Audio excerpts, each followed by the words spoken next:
Bonjour, donc avec cette vidéo, on va voir quelque chose, un concept qui est fondamental dans un métier, dans un rôle de manager.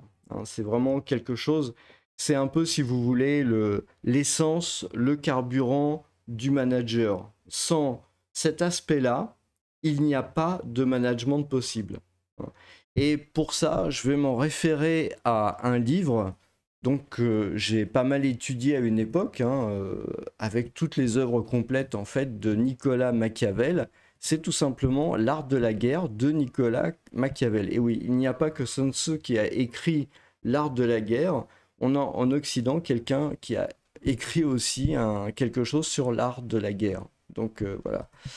Euh, Machiavel a écrit, si vous voulez, disons, on va dire trois principaux livres de commentaires quelque part qui peuvent servir à un manager. Vous avez Le Prince, pour moi c'est le moins intéressant. C'est celui que citent tous les gens qui connaissent pas grand-chose au management. Mais en fait vous avez surtout Discours sur la première décade de Tite-Live, qui est un livre fondamental et bien plus important que Le Prince. Et puis vous avez L'Art de la guerre, dans lequel vous allez pouvoir puiser des idées dans le management au quotidien. Et je plaisante pas. Je vous ai déjà expliqué que quand il a fallu que je devienne manager, je ne savais pas trop vers quoi me tourner. Et l'idée m'est venue en fait de lire des biographies, de lire des livres, mais de l'histoire ancienne. Donc ça veut dire voilà tout ce qui était avant tout ce qui était avant le XXe siècle, en fait, hein, même avant le XIXe, de manière à pouvoir, à ce que ça soit beaucoup plus facile pour moi à comprendre et à aborder que des choses plus compliquées, nécessitant peut-être plus de culture, plus de connaissances. Donc ça, j'ai trouvé ça beaucoup plus facile. Lire la biographie d'un roi, ça se lit de manière assez passionnante, c'est assez intéressante, et vous pouvez commencer à tirer des choses de ça. Hein, vraiment des choses nécessairement très utiles. Par exemple, la lecture de la biographie de Louis XI m'a énormément appris sur le management, hein, vraiment, et ça m'a servi de manière tout à fait concrète. J'en reviendrai sans doute dans une autre vidéo. Mais en l'occurrence, on a dit quelque chose d'absolument indispensable. Donc, je vais faire une citation de Machiavel. Il faut donc prendre un moyen terme, également éloigné de l'excès de contrainte et de l'excès de liberté. Il faut que le respect que le souverain inspire détermine le soldat. Donc ça, c'est un extrait de L'Art de la guerre de Machiavel, et dans cette phrase-là, en fait, il parle d'une notion qui est absolument fondamentale dans le management, c'est le respect. De quoi on parle? On parle du respect que le manager doit inspirer aux gens qui dirigent. Donc, je vous rappelle, hein, quand on manage, on est dans un rapport de domination vers des gens qui sont dominés. Je vous rappelle aussi que c'est très important, il ne s'agit pas de parler de contrainte. La domination, c'est une domination qui est acceptée. Elle est acceptée parce que le groupe comprend que c'est son moyen de survie, que c'est son moyen de réussite, que c'est son moyen d'avoir un accès à des ressources. Et c'est comme ça dans, chez l'être humain, mais c'est comme ça aussi chez les animaux, les loups, les singes, voilà, il y a tout un tas de, peut-être même les abeilles, je n'ai pas étudié vraiment les abeilles, mais vous voyez, c'est un peu l'idée. Vous avez l'idée que le groupe est important et que le groupe est supérieur à tous ces individus et que c'est le groupe qui va permettre à chaque individu en fait de mieux réussir que s'il était tout seul. Donc à ce moment-là, chaque individu du groupe délègue un peu de sa liberté, délègue un peu de son autonomie vers le groupe. Et il faut gérer ça, il faut gérer cette, disons, ce sacrifice de liberté quelque part, il faut que ça soit géré. Et c'est le manager qui prend en charge cette gestion. Donc c'est comme ça qu'il faut comprendre les choses. Hein. Donc le respect.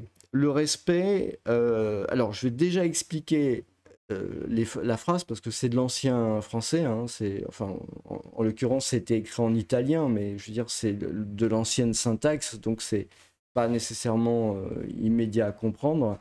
Et puis après, on va parler vraiment du respect de manière beaucoup plus précise.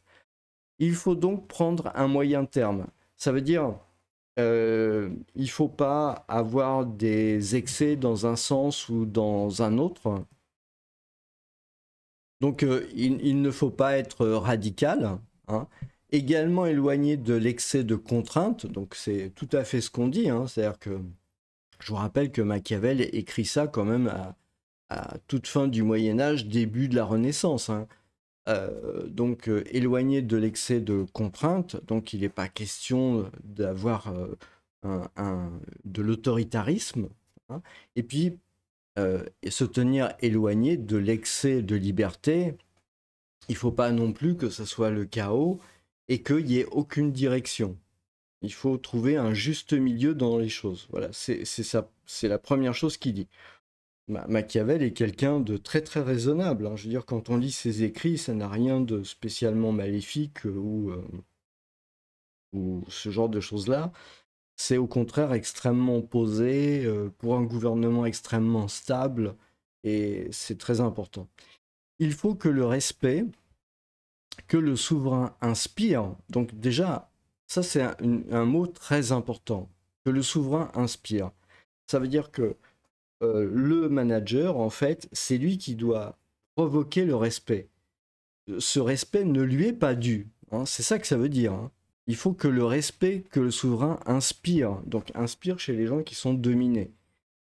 Ce respect ne lui est pas dû. Et c'est un écueil dans lequel tombent très facilement les gens, alors il y a deux types de personnes, hein. Les gens qui sont typiquement dans les services publics, parce que ils s'imaginent que justement le respect leur est dû, hein. Et les gens qui sont extrêmement diplômés, parce qu'eux aussi estiment que de par leur position, en fait, le respect leur est dû. Sauf que chez l'être humain, et c'est pareil chez les animaux, le respect, il est jamais dû. Le respect, il est imposé.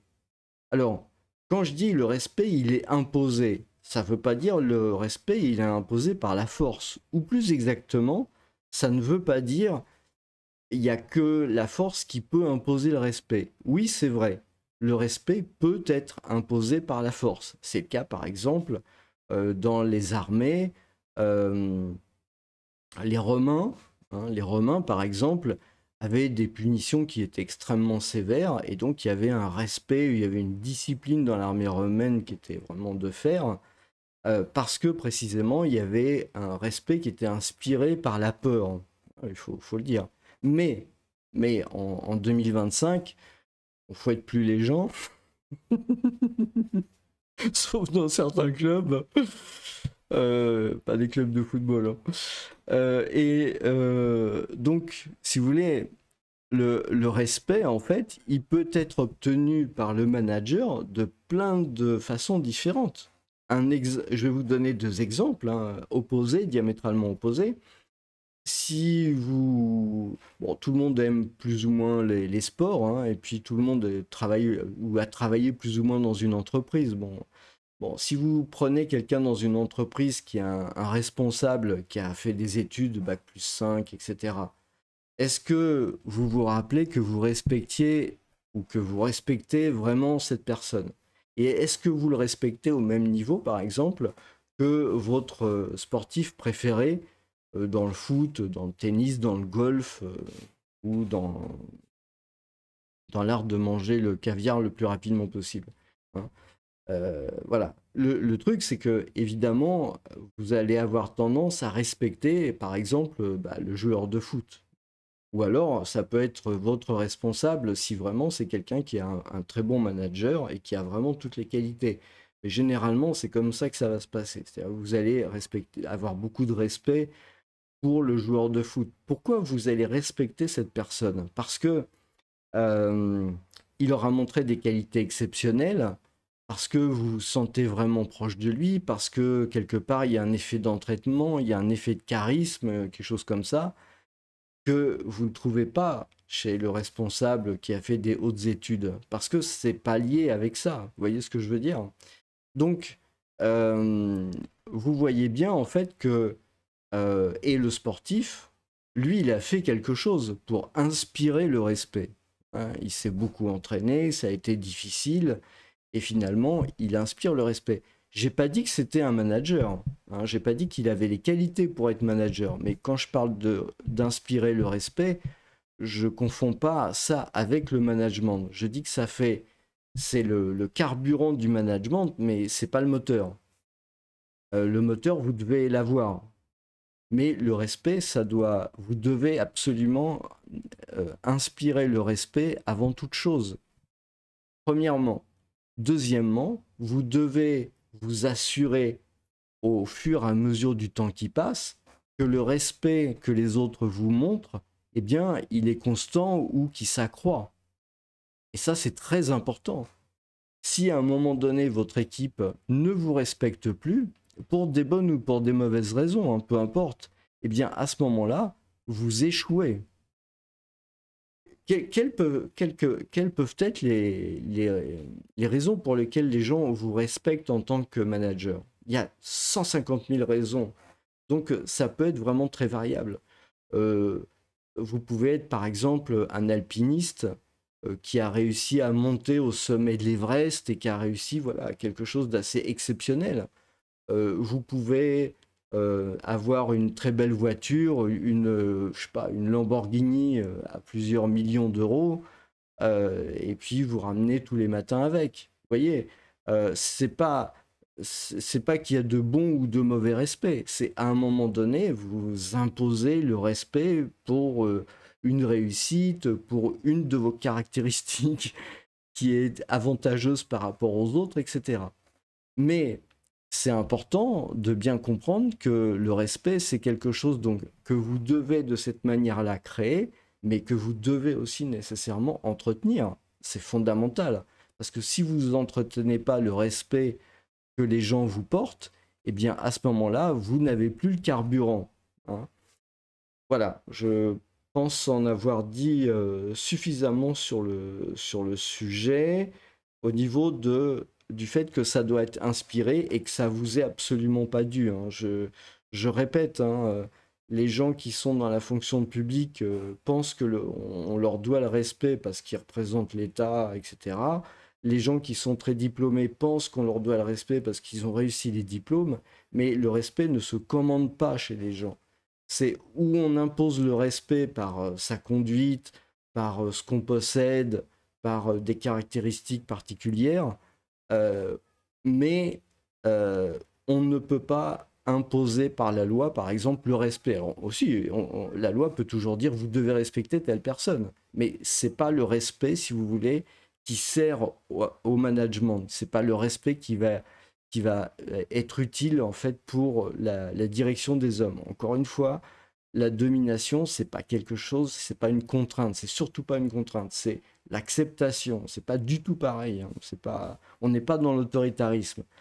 Et vous comprenez bien qu'un dirigeant qui perd le respect, en fait, perd absolument tout son mécanisme de fonctionnement. Il ne sert plus à rien. Un dirigeant qui n'est plus respecté, eh bien, c'est un dirigeant qui est devenu absolument inutile. C'est un mauvais manager, c'est plus rien. Donc ça, c'est important de bien comprendre ça. Et ça doit vous inspirer tout le temps, à chaque instant de votre rôle de manager, en fait. Alors, et la deuxième partie de la phrase est aussi tout à fait importante. Hein. Il faut que le respect que le souverain inspire, donc ça on a vu, hein, qu'il provoque, détermine le soldat. Alors, qu'est-ce que ça veut dire détermine le soldat? Ça veut dire tout simplement que le soldat, donc la personne qui est dominée, hein, celui qui est l'exécutant, votre collaborateur, eh bien, comme il vous respecte, de la même manière que vous allez respecter un joueur de football, en fait, hein, c'est un peu pareil. Si vous voulez, il va essayer de, quelque part, comprendre vraiment ce que vous voulez lui faire faire. Il va essayer de comprendre quels vont être, en fait, les objectifs, quelque part, que vous allez lui donner, et il va essayer de trouver la meilleure façon de résoudre le problème pour que ça fasse le meilleur résultat pour que vous soyez, pour que le souverain, pour que le manager soit content, soit satisfait. Et donc, voilà, ça marche de cette façon-là. C'est-à-dire que, alors, il y avait eu un débat en fait entre deux généraux. C'était, je crois, je suis pas trop sûr, j'ai pas réussi à retrouver ça, mais j'avais vu ça quelque part. Un débat entre deux généraux pendant la Seconde Guerre mondiale. Je crois que c'était au moment de l'offensive des Ardennes. C'était un moment particulièrement difficile où les Alliés, en fait, les Américains, les Anglais, ont quand même senti qu'ils pouvaient éventuellement perdre la guerre à cause de cette contre-offensive dans les Ardennes de l'armée allemande. Et ils parlaient un peu de management, si vous voulez.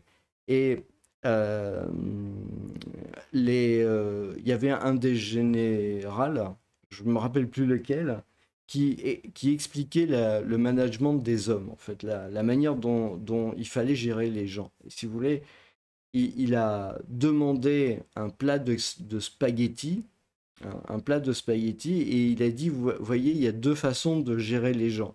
Donc il a mis un spaghetti sur une assiette à plat, mais un spaghetti qui est cuit. Donc vous imaginez ce qui a pu se passer en fait. Et donc il a, il a, il a dit, voilà, vous avez deux façons en fait de faire avancer les gens, soit en les poussant par derrière, et à ce moment-là, bah, quand vous prenez le spaghetti par l'arrière et que vous essayez de le pousser pour le faire avancer, ben, ça ne marche pas parce que le spaghetti finalement se tortille dans tous les sens et ça ne marche pas. Soit vous prenez le spaghetti par l'avant et vous le tirez. Et à ce moment-là, ça marche, tout marche bien. Bah, si vous voulez, c'est un peu ça en fait. Votre respect doit permettre quelque part de faire en sorte que le spaghetti soit tiré et donc que les choses se passent bien. Si vous n'avez pas de respect, si vous avez de la contrainte uniquement, si c'est la seule chose qui permet en fait de faire avancer les gens, ben, c'est comme si vous poussiez les spaghettis par l'arrière, c'est-à-dire que ça marche pas. Hein. Donc voilà pourquoi le respect c'est quelque chose de fondamental.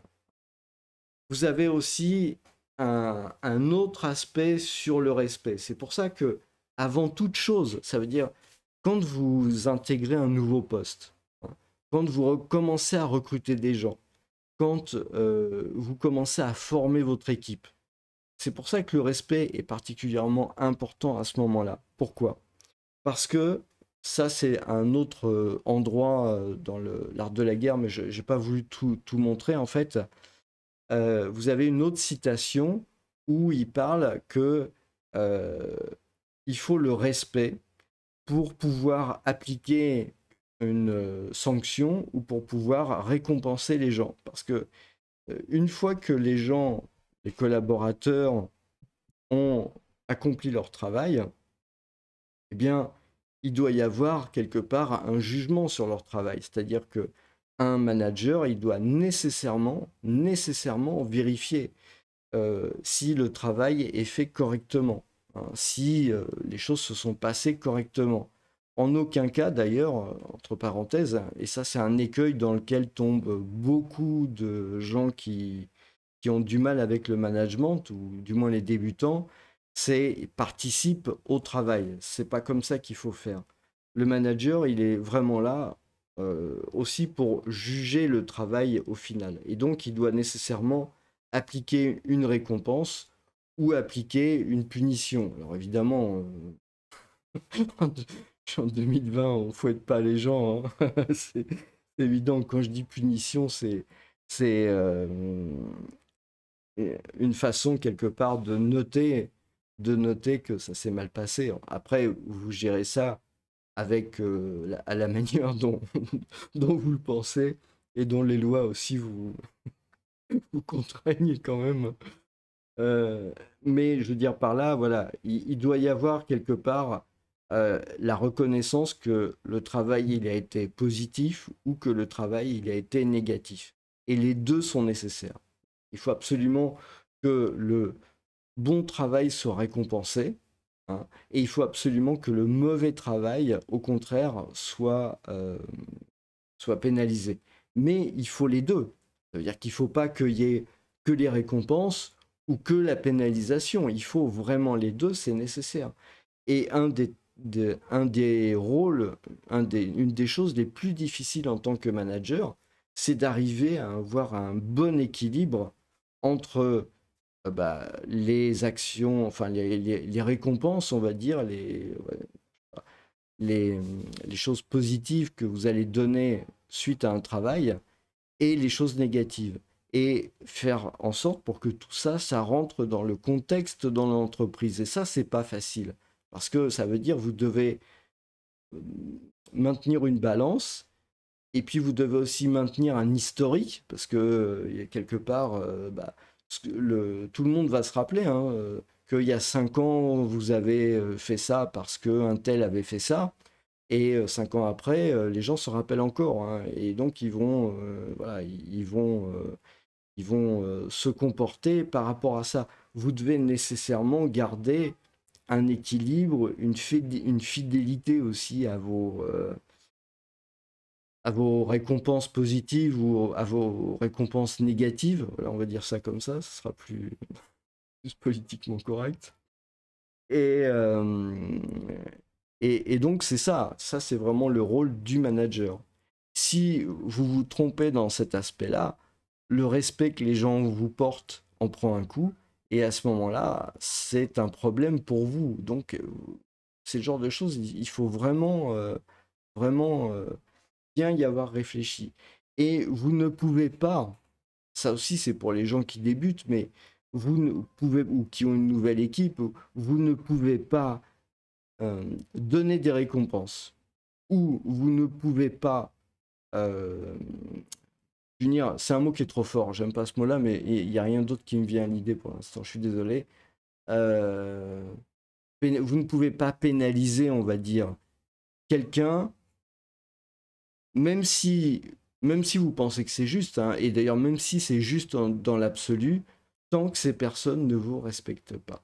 C'est-à-dire tant que le respect n'est pas établi, tant que vous n'avez pas établi le respect chez eux, eh bien, vous ne pouvez pas les récompenser et vous ne pouvez pas les pénaliser. C'est pas possible parce que si vous voulez, ça ne veut rien dire en fait, ça ne marchera pas. Vous devez passer déjà par cette première étape-là. Alors évidemment, il faut que ce soit le plus rapidement possible, hein, parce qu'à un moment donné, il faut quand même que les choses se fassent. Ça doit être rapide, ça doit vraiment être le plus rapide possible. Mais c'est important. Tant que vous n'avez pas ça de la part des gens que vous dirigez, eh bien, vous ne pouvez rien faire. Vous pouvez vraiment rien faire de vraiment intéressant. Voilà, bah écoutez, je pense que j'en ai assez dit pour maintenant sur le sujet. N'hésitez pas à mettre des commentaires, poser des questions, comme compléter, etc. Et puis on verra pour la prochaine. Voilà, je vous remercie, je vous souhaite une très bonne journée.